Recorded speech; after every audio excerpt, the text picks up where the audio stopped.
So Yep, it's yeah, my immersive. sister is Yeah. a bilingual teacher here in the Bay Area. Oh, okay. Um, so but I worked at the university after being a city planner. I had two kids.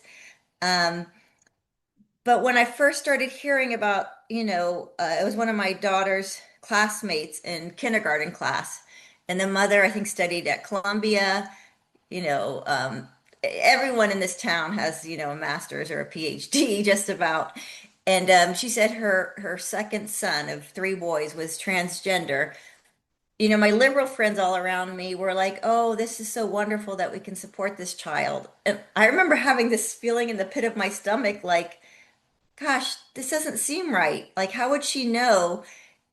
He started wearing little ballet dresses, but he was like 3 years old. Like, how would you know your child's transgender? What year But was I this? didn't really think, yeah, I didn't think much about it. But then, newspaper articles started coming out in our town about, When was other. this? What year? What So year this was it? is 20, see, my daughters were in 2005, so it'd been 2012, Oh, 2013. early.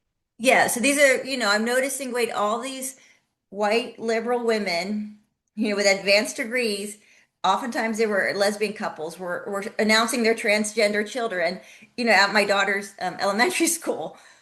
But I didn't really do anything about it. Like I didn't research it. I didn't really like think, wow, this is kind of, where is this coming from?